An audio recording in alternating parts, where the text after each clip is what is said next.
This is Call on the Field Stands. Jeff Mapis alongside Ryan Denchef, ready to preview the college football playoffs taking place this Saturday, the 28th. Hope everyone had a great Christmas. Ryan and I are ready to get back into it. Got some bourbon here for this episode. Mixing it up a little bit, usually on the beers. Mixing in some bourbon. That's right. Holiday season, special episode of the college football playoff preview. Ryan, hope you had a good break. Had anything special going on? Have a good Christmas? Yeah, man, good Christmas. Saw the squad, the whole family and all that. All my nieces and nephews and everybody like that.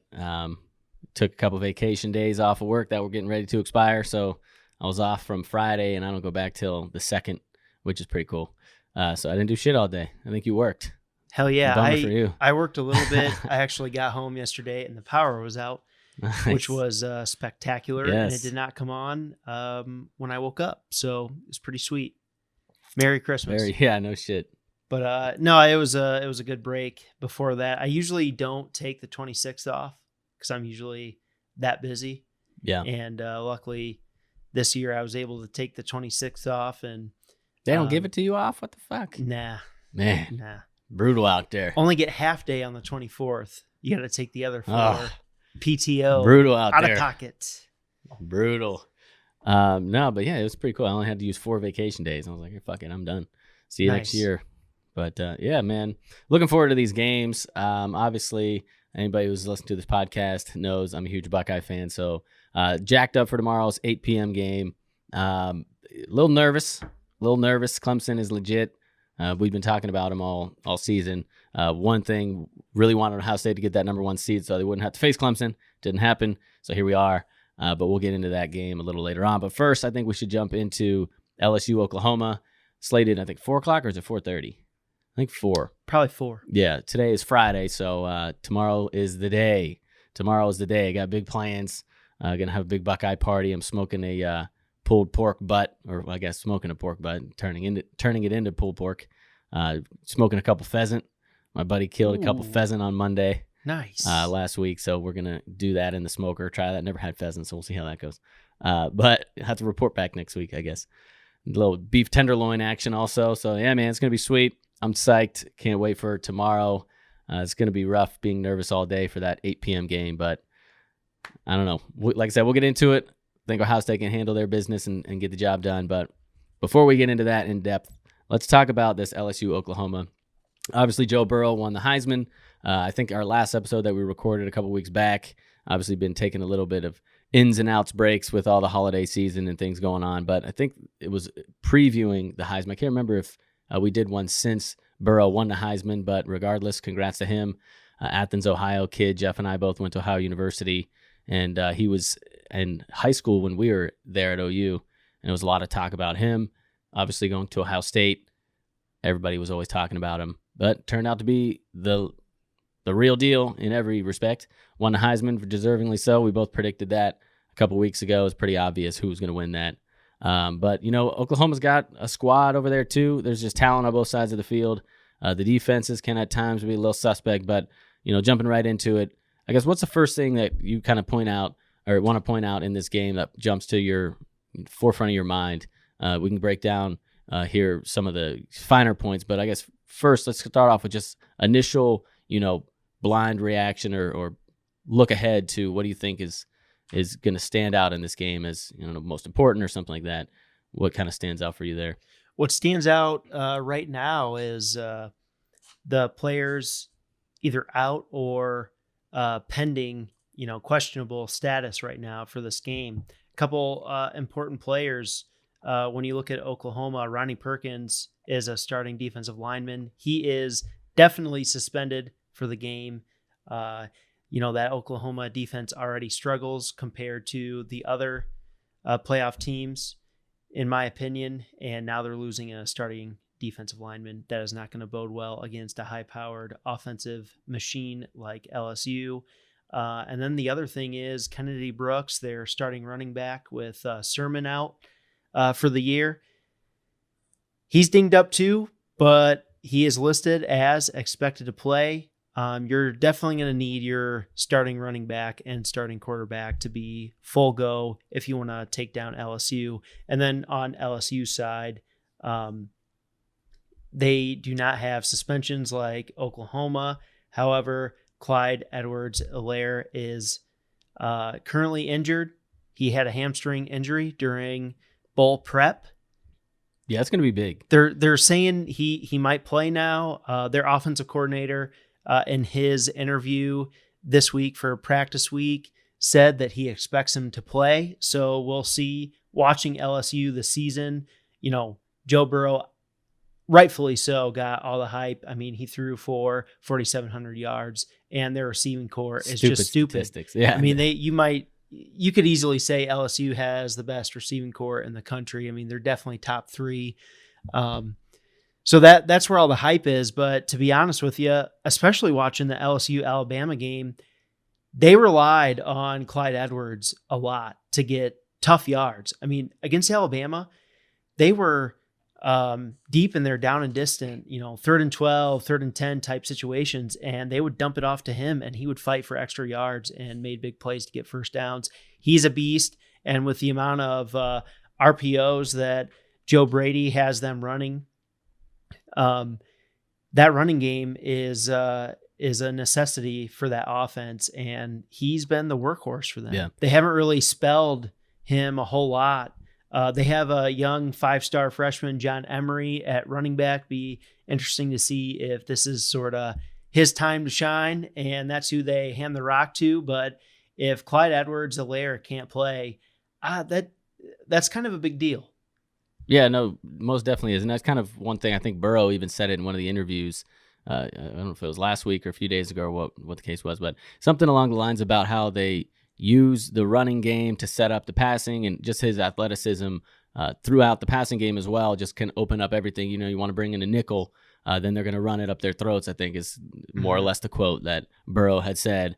And if you want to take that guy out, good luck guarding him in the passing game as well. So his versatility can really open things up and really dictate what the offense for LSU is able to do.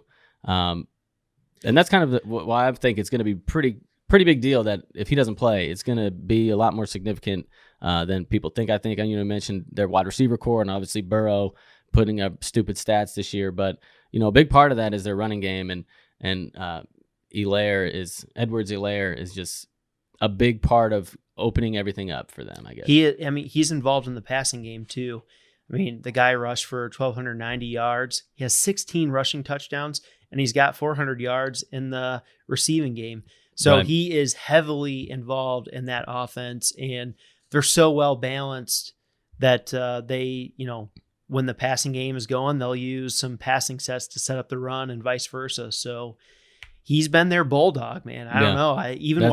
Watching the LSU Florida game and the LSU Alabama game were the two LSU games that were the bigger games that I made sure to pay attention to. And watching that Texas game too was another one. Watched a little bit early on, but those two games, man, they heavily relied on him to make big plays in the run and receiving game. So he's got 197 rushing attempts. The next closest out of the running back group has 60 rushing attempts. Jeez. So, there's a huge drop off there. Joe Burrow has 96 attempts. Obviously, some of those are just scrambles, Right. not just, sort of read option or designed runs. So, they use him as their workhorse and bulldog. Yeah, like I said, I don't think he's getting enough credit. Credit might not be the right word, because obviously he gets a lot of the credit because he's got all the accolades and the stats. But, everybody kind of points rightfully so to Burrow, like I said, in these receivers. But, he might be the most, I don't want to say critical, but one of the most important parts of that entire offense, if not the most important part. Obviously, if Burrow is out, they're pretty much screwed. But I think this injury is going to have a lot bigger impact than people think. Even if he's able to play, who knows how, 100%, is he going to be 80%, 75%? I guess who really knows. One thing I want to point out, everybody has been talking about LSU's defense and Oklahoma's defense. We can get into that here in a second as well. But LSU's defense has been, people have been critical of their defense. And, there's been moments that it's pretty warranted. Obviously their offense has carried them to this point. But I want to point out that LSU's defense is far from bad. So they have had 5 times this year where they gave up more than 20 points only. So of their 13 games, only 5 times did they give up more than 3 touchdowns. And running through these real quick, you'll kind of see that their defense is pretty damn good. The Texas game, Ellinger, that was the second game of the year, I think, 400 yards, 4 touchdowns, rushed for 60 and a touchdown. He just balled out. It was a back and forth game, and LSU pulled it out. That was one of the games. They gave up 38 that game. Vanderbilt, they gave up 38. They won 66-38. LSU took a 28-7 lead. Vandy scored 2 defensive touchdowns in that game. One was right before the end of the half. Clyde Edwards-Helaire fumbled at the 5-yard line or something like that. And then the backup quarterback threw a pick 6 with like 5 minutes left in the game. So you take those away, and that's a game. First off, they won by 30 points. So it was never close. They were up 28-7. So some different scores plus the 2 defensive touchdowns. Chalk that one up to what it was. The Florida game, another solid back and forth, like kind of mentioned. The slugfest in Alabama, which they won 46-41, was one of the games that people point to like, oh, their defense is giving up all these points. But Alabama's pretty fucking good. And then Mississippi, and I wanted to bring up this game because I think this is going to be my key to what Oklahoma's going to have to do to make this a game. So in that Mississippi game, LSU won 58-37. They went up 28-0 in the first half. So basically they dominated, controlled the entire game, everything like that. But this John Rice Plumlee, the quarterback from Mississippi, ran for 212 yards, 4 touchdowns on 21 carries, had touchdown runs of 46, 60, and 35. And then they also had a 55-yard passing touchdown. So, the susceptibility for LSU to give up big plays, I think, is definitely important. And then just watching, Ellinger, like I mentioned, ran for 60 yards early in the season, and then Plumlee for over 200. Oklahoma's got a pretty fucking good running quarterback last time I checked in Jalen Hurts, who was standing up there with Chase Young and Justin Fields and Burrow up there in New York for the Heisman. So if they can Oklahoma can get the running game going with Hurts, I think that could open up a lot for Oklahoma's offense, really put it to LSU and kind of hit them where they've been weak at times this season. I think that's going to be the most critical point in LSU being able to make it a game and potentially overcome this massive underdog of 12.5 points or whatever it is. For sure, LSU can get carved up on defense.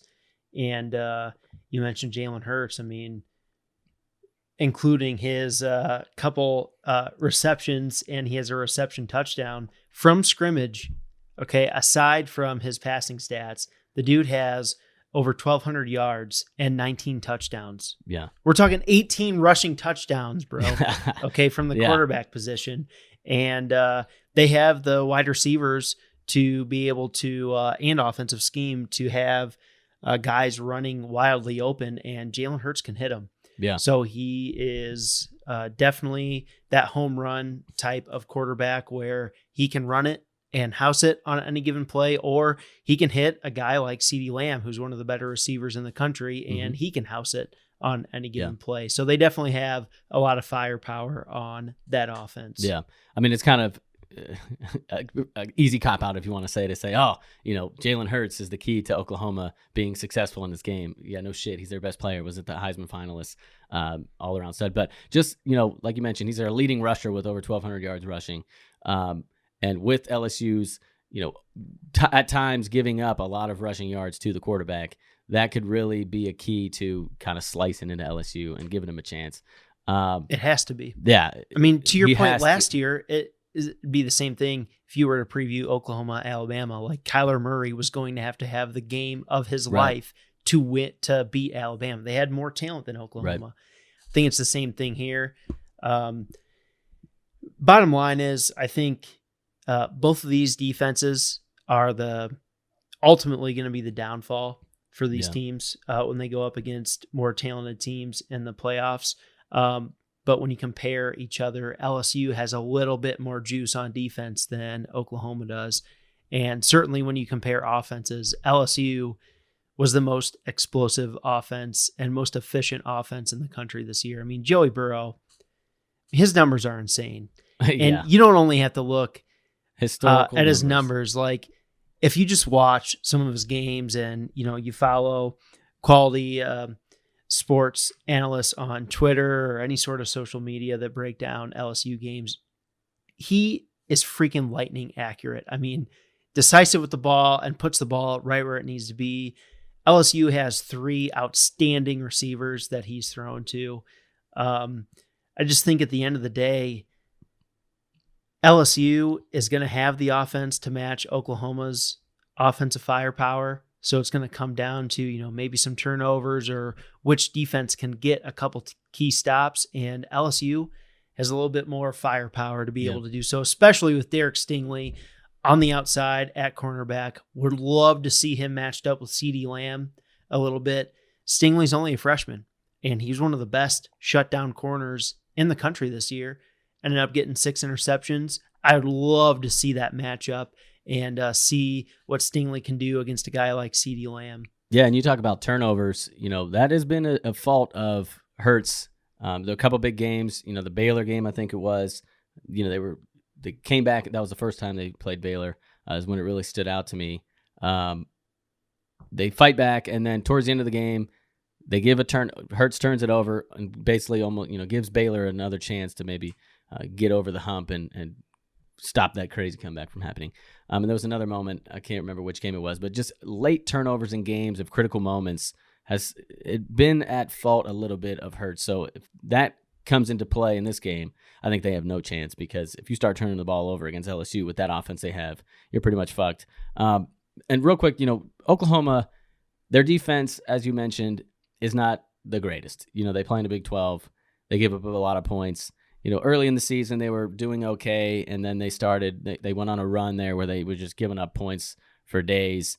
27 to Texas, 48 to Kansas State, or 41 to Kansas State, I think it was. Or no, maybe it was 48. 41 was to Iowa State that following week, and then 31 to Baylor. 24 to TCU. So they were giving up points towards the second half of the year. One thing, though, is their pass defense has actually been pretty solid this year. There's only been one game where they gave up over 250 passing yards, and that was to Iowa State in that 42-41 win. Brock Purdy threw for 5 touchdowns in that game. So 282 passing yards, and then they gave up obviously less than 300 in every single game. They never gave up 300 passing yards in a single game all season. I think that is definitely important. One thing they can't do really is stop the run, which kind of comes to our earlier points of Clyde Edwards-Helaire. If he's injured, Clyde Edwards-Helaire is injured, he's not playing, their running game might be a little stalled a little bit, and Oklahoma's pretty good at stopping the pass. Could that be a way as well to kind of slow things down for LSU's offense and give them the push?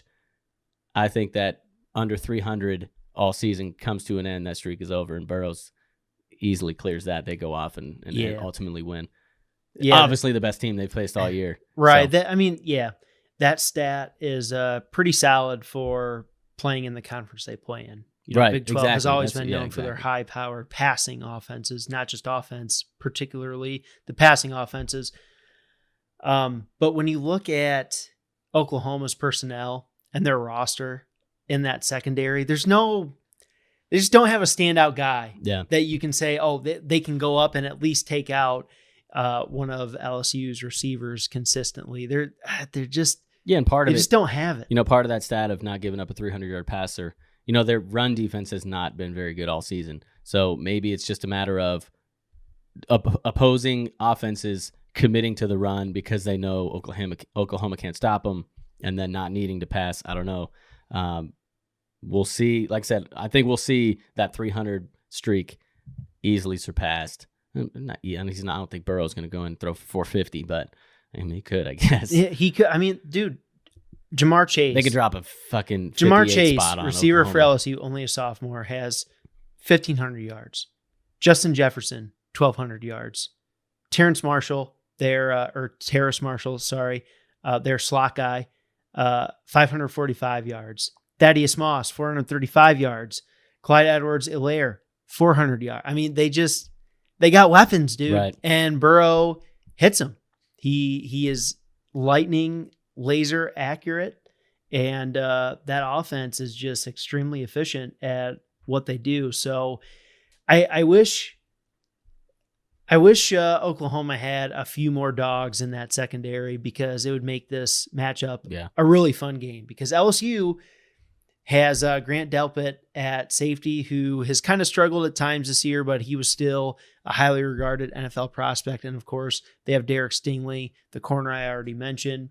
So they got some dudes on defense to make that Oklahoma offense and LSU defense matchup intriguing. But on the flip side, I just don't see it with Oklahoma. I think LSU is gonna score points on damn near every single possession, and it's going to be a shootout. This game is good. The over/under is set at like 76 points. I mean, insane. It's fucking insane. Yeah, I mean, that's kind of going to the last point. You know, we talk about if Hurts can get the ball going with his legs, they can really do some damage potentially.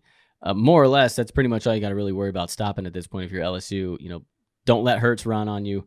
Lock up CeeDee Lamb with some of those corners that you mentioned, and they don't have a whole lot of opportunity. I mean, Hurts isn't going to just sit back there in the pocket and wait for shit to happen. Like, that's not going to happen. LSU's got a nice pass rush. If you can stop the running attack, easier said than done. Jalen Hurts pretty fucking good, especially with that offense that they run over there. But, you know, before we move on to the next game, real quick, just your prediction on what's going to happen. You know, summarize what you think all falls into place. We kind of talked about, you know, this could happen if they do this. This team could be in the mix, etc. All that being said, what do you see? What's your prediction of what will happen, and then what's your score? Yeah, I don't see any way Oklahoma wins this game. LSU is going to win, and they're going to win. I think they're going to cover. They're going to win by multiple possessions. So at minimum, they're going to win by 10 points, in my opinion. I think, like you said, if you can contain Jalen Hurts in the running game, yeah, he's going to hurt you on some plays with his legs and his arm. But if you can at least contain him in the running game, because he's their leading rusher as well, and try to bottle up CeeDee Lamb, which I think they have some DBs that can kind of contain him more so than any Big 12 DB can. I think you can slow him down enough to where your offense is going to go out on the field and score significantly more often than Oklahoma to win by multiple possessions. So I'm going to say, you know, somewhere along the lines of like 55-41 LSU. That's a lot of points. It's a lot of points. It's going to be a lot of points. Would you just have 90 something odd points? Jeez. Yeah. That probably is the case. It's going to be high scoring. I mean, I shot, you know. There's a reason why the over-under set at 70 something. Yeah, I think I agree with a lot of those points. LSU is just too good offensively, and I don't think that Oklahoma is going to have enough offensively to match what LSU is going to be able to do. But I do think it's not going to be as high scoring in a shootout as everybody thinks. A lot of that is based on I don't know, I'm not going to say my assumption or prediction, but the thought that Edwards-Helaire might not play. If he doesn't, I'm kind of basing this prediction on the fact that he's not going to play. If he does, who the fuck knows? Just one comment on that. I think their offense might be plug and play, though. Yeah, he was just so good, yeah, and had such great durability to where they could just leave him in, you know, every single down, and he did. So I really do think, like I said, they got some dudes behind him for sure, that can step in. So, but he has been a workhorse, so losing him, his playmaker ability is up there as one of his best on the team. But assuming he's out, let's just say that, because if he's in. And even if he isn't, like I said, who knows if he's 100%? He could be at 80%, 70%. It's a hamstring injury. And who knows if he's even going to be that effective? He might be a decoy half the time. Who knows? So my prediction is they're going to slow things down a little bit. Oklahoma's defense is on LSU's offense, that is. But I do think it is relatively high scoring. I think my prediction, 38-28. Okay. Oklahoma covers barely, and it looks like I'm hitting the under. I just think the defense is going to be a lot more involved in the game than people are really thinking.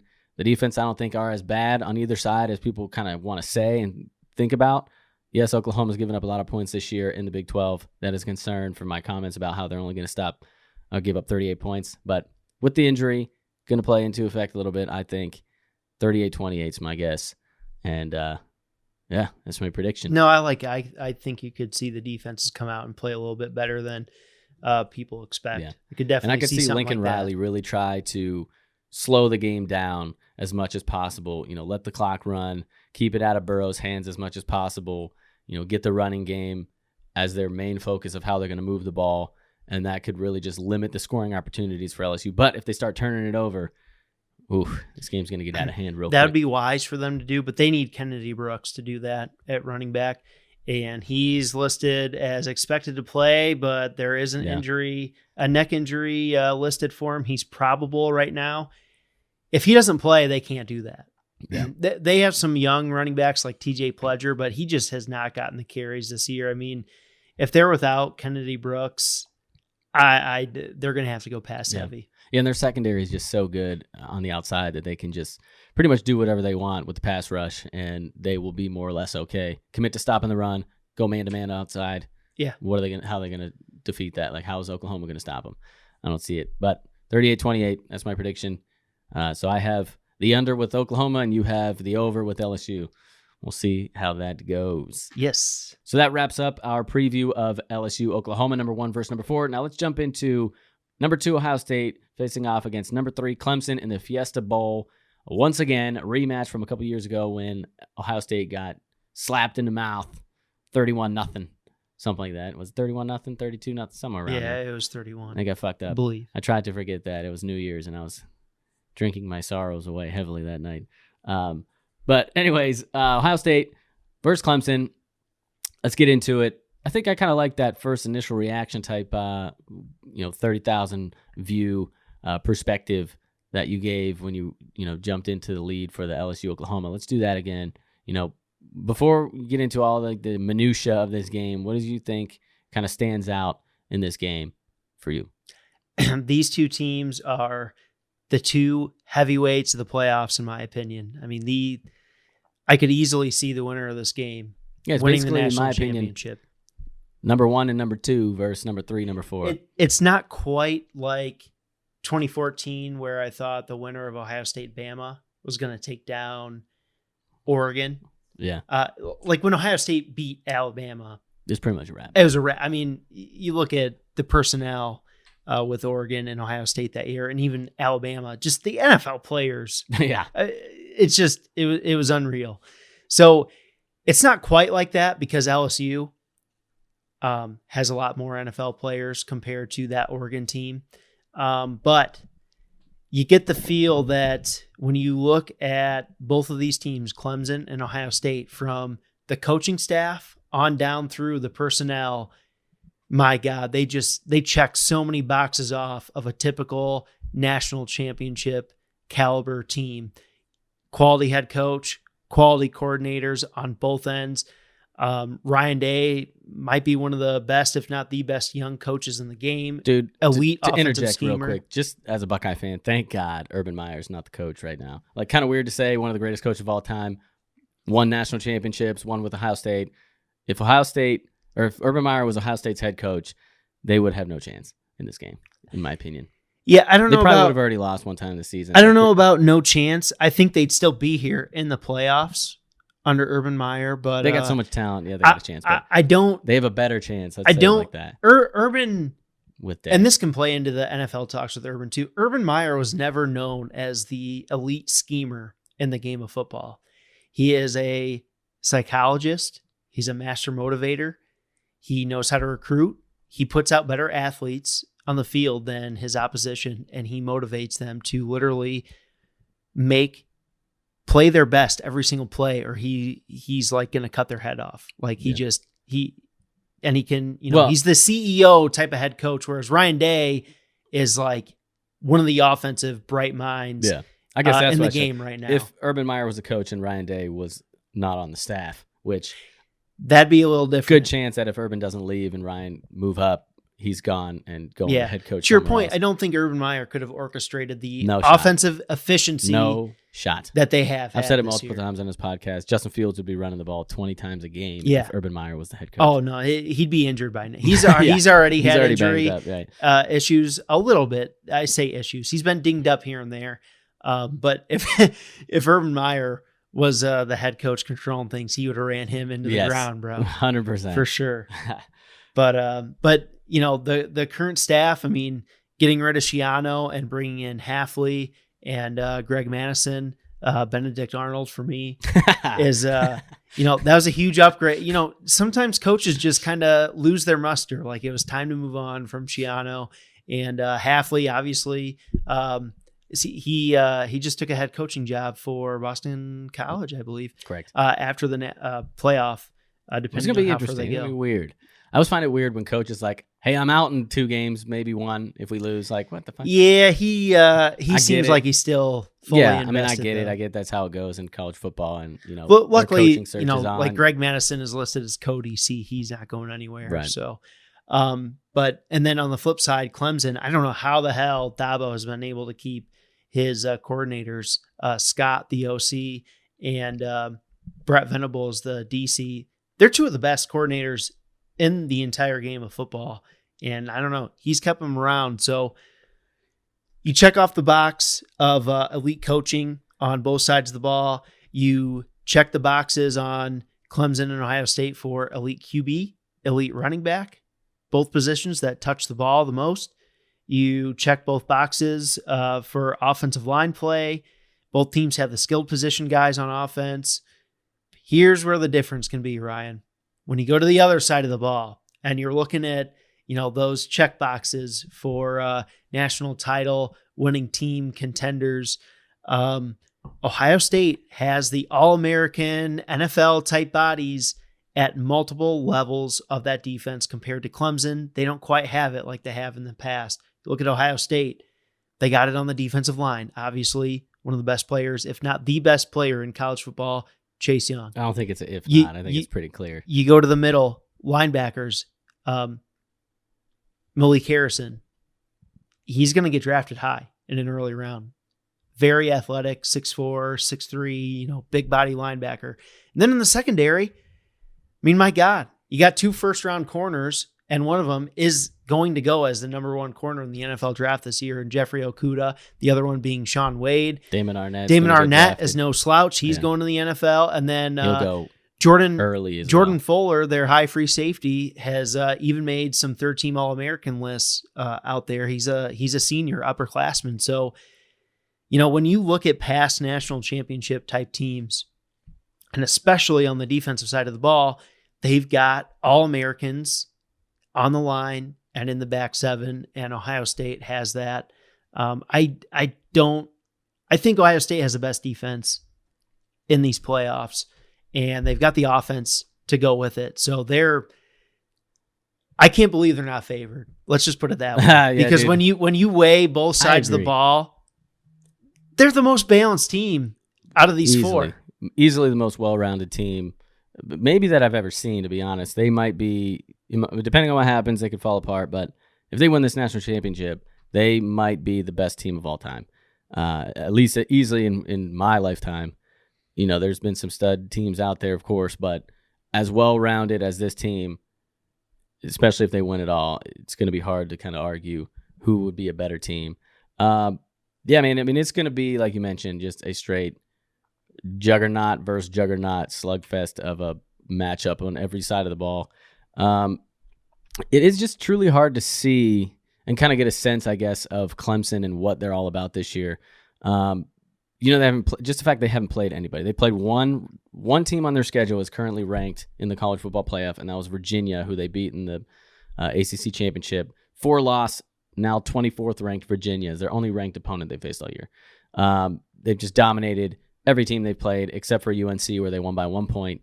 If memory serves, didn't UNC go for 2 like right at the end of the game and didn't make it or something? Yeah, they could have won that game. Yeah, I think that's what happened. It's so long ago, I can't remember exactly, but that was the only close game they've had all season. They haven't played anybody all season, so it's hard to kind of really sense it. They lost so much of the defensive line, which I think is going to definitely play a key part in this game, and I'll get to that in a second. But one thing that everyone talks about, Clemson, they haven't been tested all year. How are they going to respond when they face a team that's actually competent at winning football games in, relevant circumstances? They still got a lot of guys who are returning from that natty. They still have probably the second best player in the country in Trevor Lawrence. Yeah, Joe Burrow, you could say it's him. He had a better season, but realistically, in my opinion, the best quarterback and the best player besides Chase Young is Trevor Lawrence. He's going to be the highest rated prospect to come out of college into the NFL probably of all time. And they got receiver. And we talked about, the best receiving core. You said maybe top 3 so far as LSU. I'm assuming you mean Clemson and Alabama are the other 2 in that conversation. Correct. Clemson's T. Higgins is, besides maybe Jerry Jeudy, the best receiver in the country. And then with Justyn Ross, also a freak. So they have the weapons. They have the, would say veteran leadership. You can say that so far as Lawrence. I mean, he's his second year, but he's got a natty in his belt already. Dabo has proven it year after year after year in the last 6 years or whatever it's been, 8 years, where he's just completely taken over the college football world alongside Alabama down there.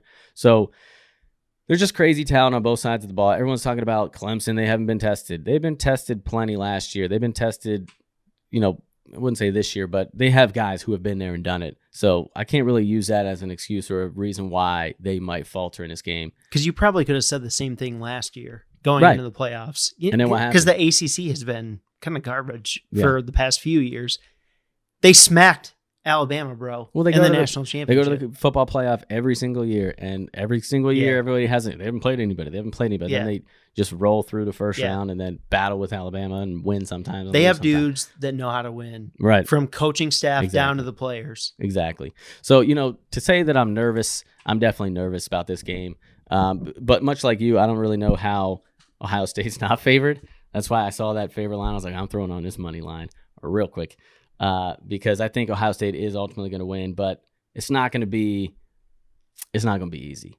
When we look at their defense, you mentioned, they don't have as much firepower, if you will, as Ohio State. They lost their entire defensive line from a year ago to the draft. Yep. One of the better defensive lines ever, probably. What's remarkable about their run last year is their starting defensive line unit, literally their unit, they were all draft eligible after the previous season, and they all decided to come back to compete for a national championship. Yeah, I think 3 of them went in the first round or something ridiculous like that. So, they don't have that this year. They now, that national championship has catapulted them to the very top of the recruiting world. Yeah, and I did want to get to that point.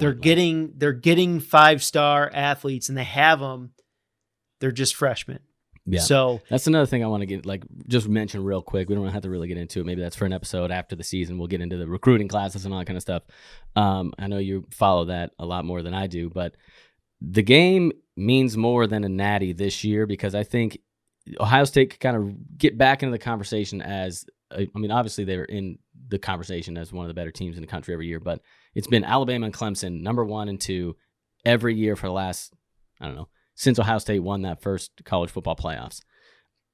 If they lose again, and if they lose 31-0 or get stomped again like they did, I think Clemson is going to take that leap and just start consistently getting better recruiting classes in Ohio State, which we haven't seen. They'll be ever. like Alabama, number 1 class every single Ohio year. State's always up there in the top 3 every year. And Clemson, over the last several years, even though they're winning championships and up there in the conversation every year, they've been low top 10-ish. Even outside.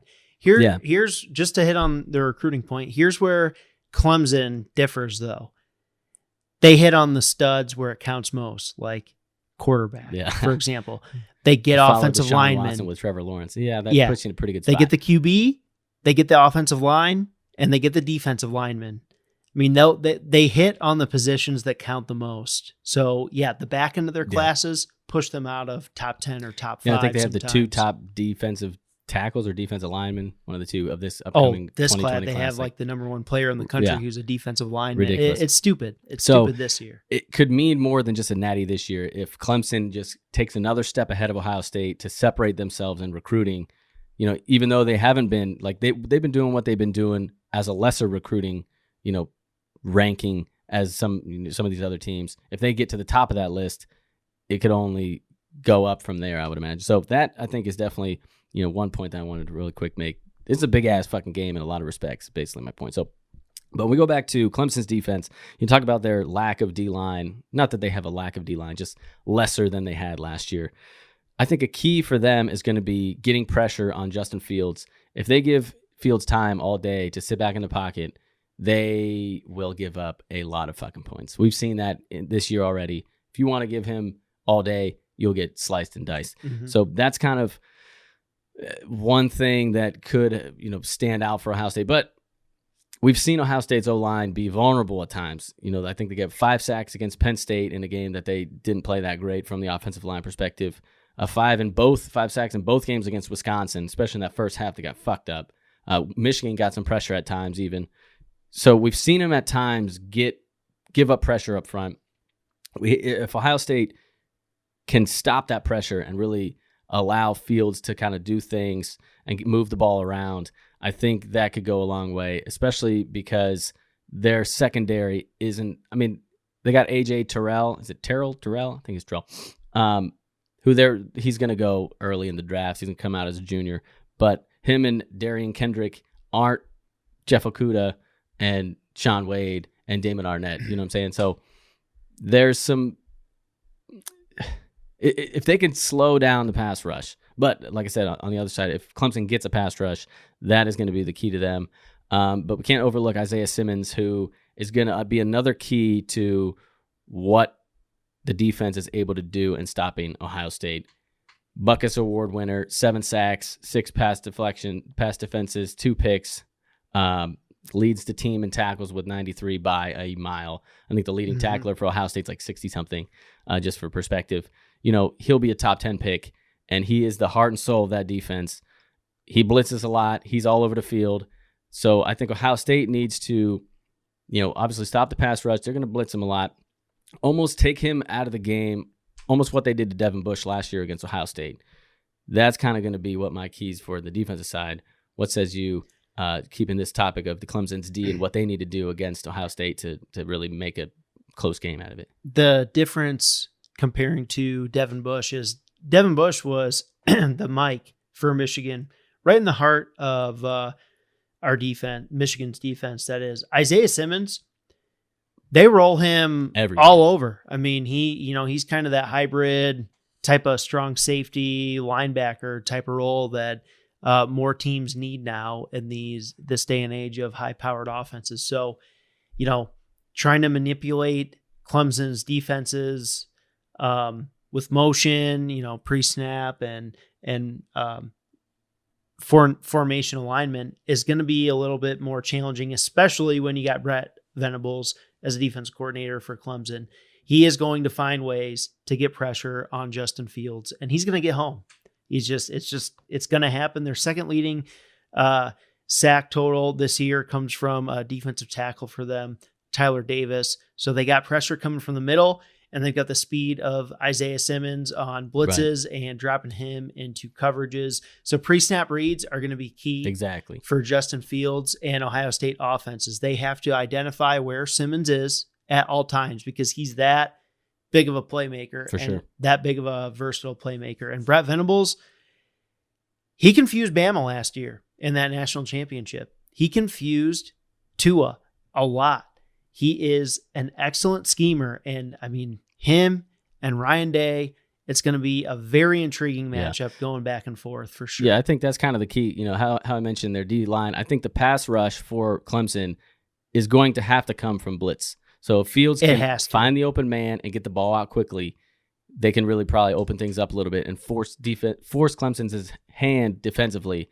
But if they start getting there on these blitzes, if Fields can't find the open man on the quick outs and things like that, they could get dicey for Ohio State. Yeah, we've seen that happen in the past, of course, but years past. So. Even in these bigger games for Ohio State, I keep saying the same point you did about how key it is to hit Fields, get hits on him, and pressure him.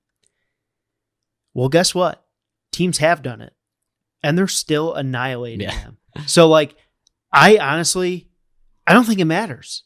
He has been tough as fuck. Even when he gets hit, he gets back up. Yes, Ohio State's offensive line has some NFL caliber players there, and they're really good.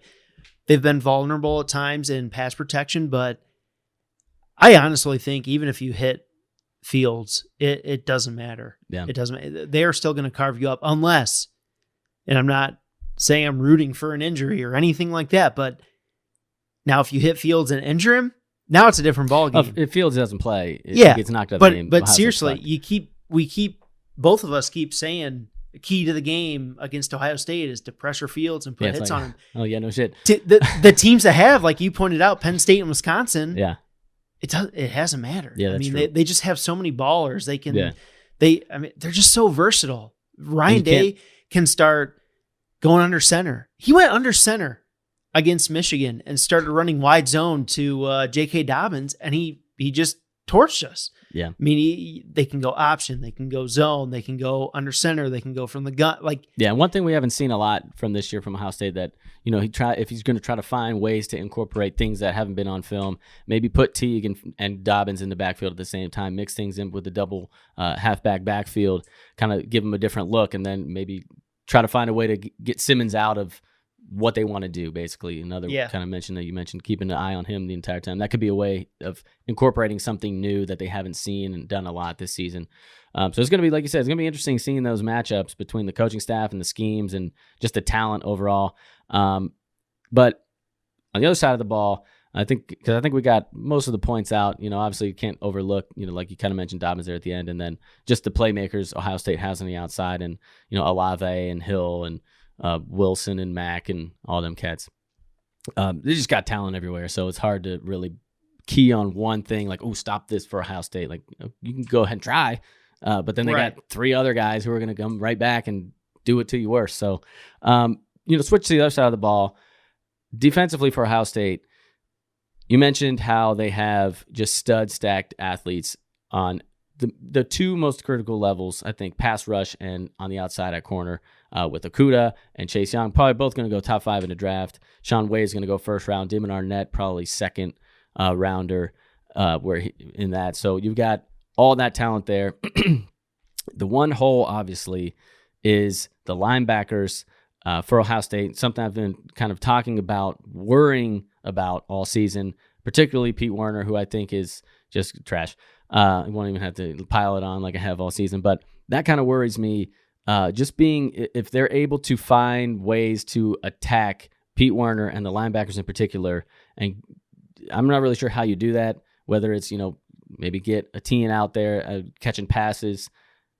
Luckily, we have the best nickel corner in the game, so that can kind of negate some of that. But if they have certain sets where it's matched up one-on-one with Etienne and Pete Werner or another one of the linebackers, they can get sliced up pretty good. So, what's your outlook on defensively, what Clemson has to do to attack the defense that it just has studs all over, and what the defense has to do to attack a stud-stacked offense in Clemson? That's the thing, you got three really good corners, and they can match up with Clemson's receivers well enough. Obviously, they're still going to hit plays because they're really good. Justyn Ross, T. Higgins, obviously. Amari Rodgers was the third receiver who's, put on watch list for next season because he's in underclassmen. But then, so, that covers Shaun Wade, Okudah, and Damon Arnett, largely covering their best three receivers. Okay, then you got to worry about Travis Etienne out of the backfield. Fucking elite speed. Beast. Elite speed. He is a stud. Okay. That is what worries me, though. Yeah. So, and, you talk about schemers. I mean, with formations and pre-snap motion, you can kind of manipulate matchups, and Clemson can do that. So, if they can find favorable matchups against Pete Werner and Tough Borland and really take advantage of them, that'll hit Ohio State's defense for sure. I mean, you saw when against Wisconsin, I believe Shaun Wade was dinged up a little bit. Was Jeffrey Okudah injured for a little bit in the Michigan game too?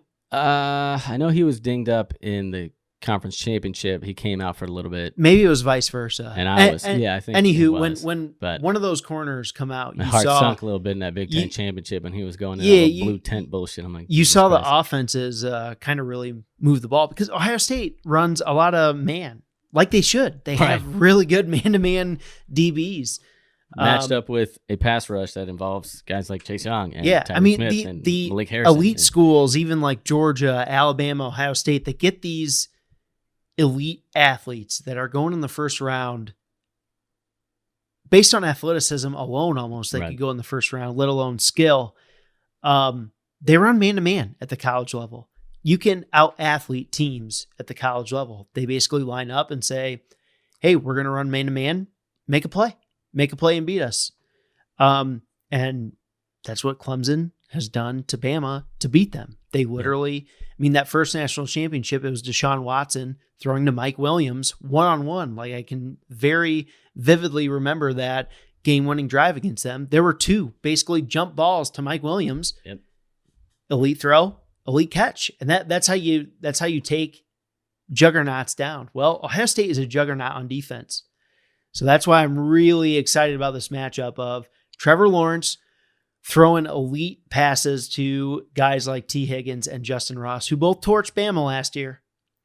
And I think it's going to be really interesting. I just, if I had to pick one team to say they're the most well-rounded, it's Ohio State. If I had to pick one team to say they have the most juice, the most firepower to take down Ohio State, it's Clemson. Yeah, definitely. So, and we've both been talking about that for a while. I mean, like I said, coaching staff down to player personnel, like Clemson's receivers and passing game against Ohio State's DBs and a pass rusher like Chase Young. Yeah. That's the matchup of the game right there. I mean, it's best on best. That is what it is. Like, whoever wins, Ohio State's offense is going to score.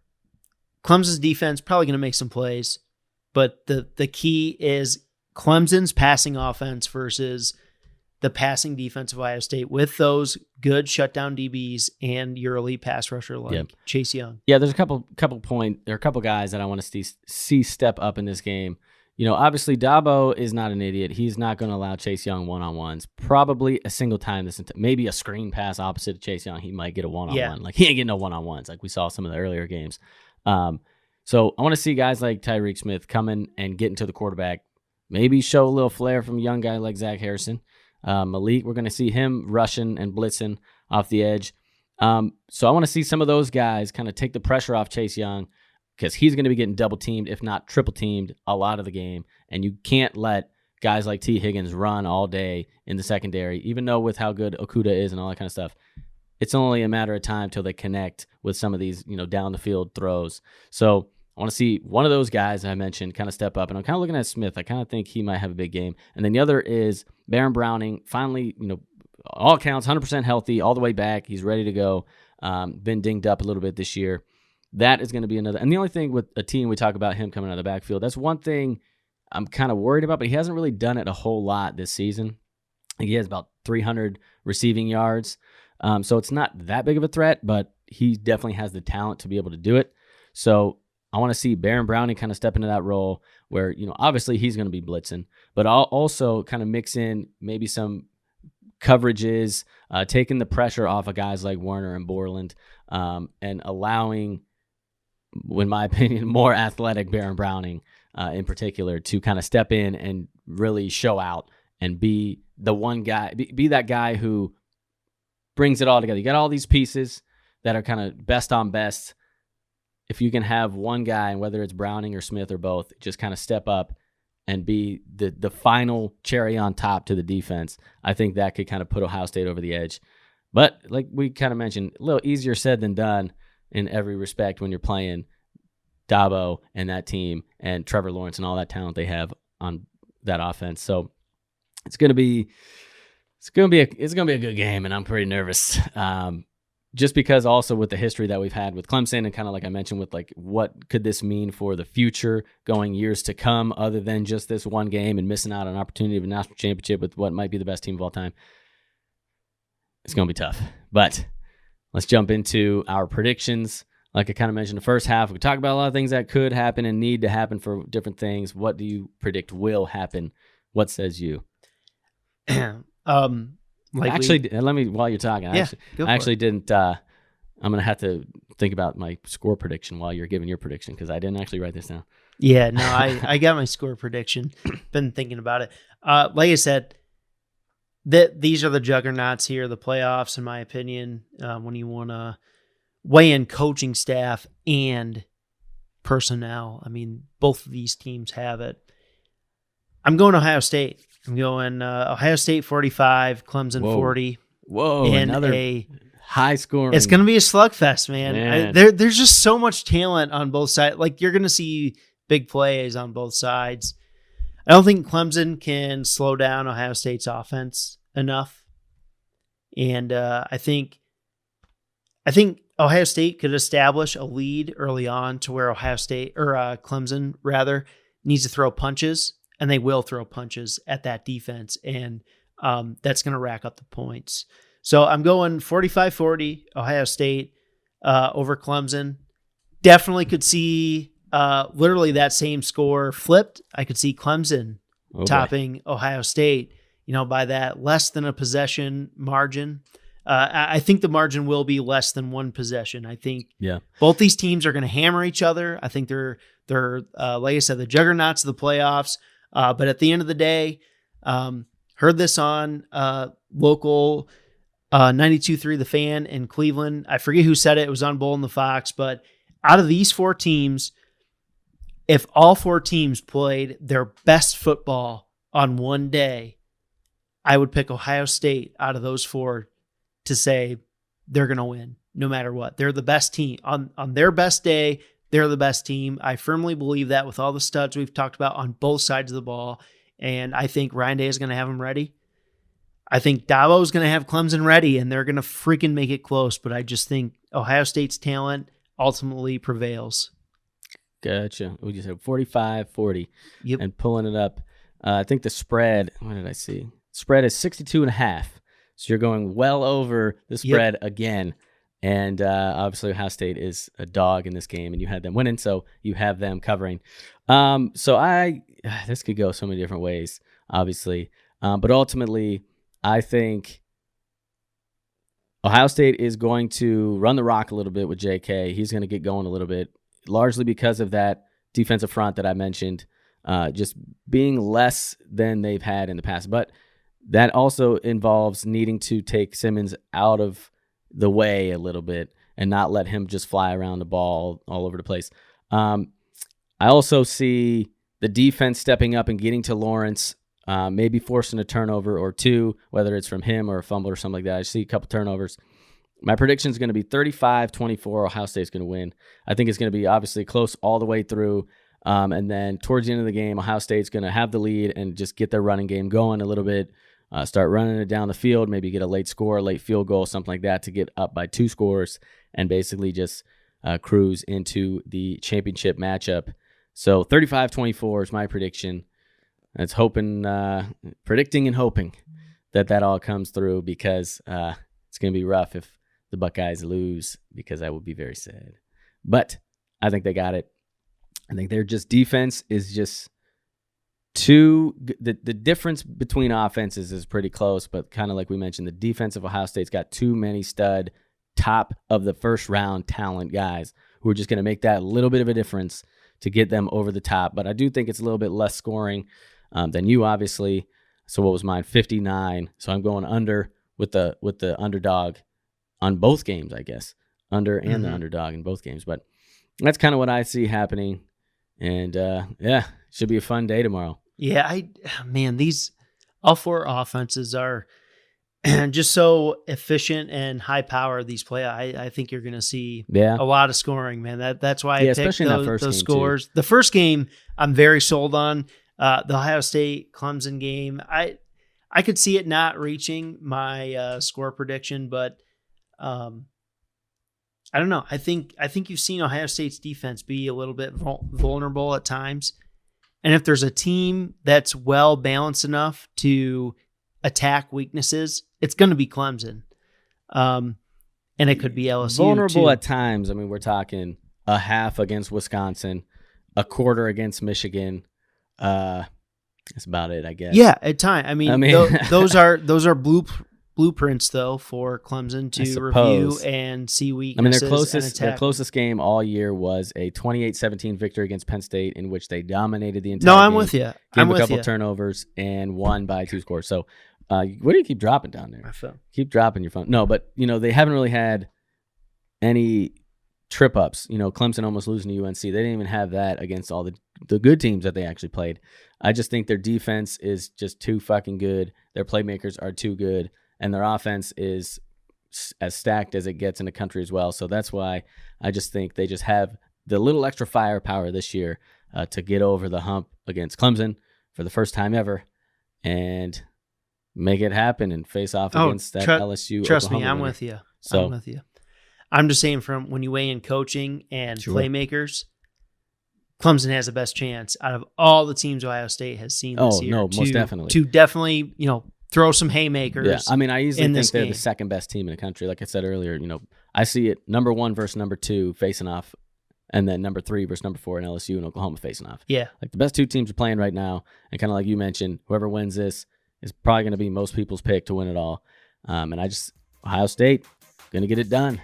35-24, and this is Friday evening, so if anybody listens to this after, we might be a bunch of knucklehead dumbasses. We shall see. But I like it. I can't wait. Yes, I can't wait. It's going to be a fun day tomorrow. It's going to be fun. So, that's, I guess, wraps it up for Calling a Field Stands. Looking forward to tomorrow night, especially, but tomorrow all day. 2 of the biggest games we've seen in quite some time, and it's going to be fun. Go Bucks, and we will get back with you next week. Until then, we will see you, Jeff. Been a pleasure. As always, my friend. Peace. Go Bucks.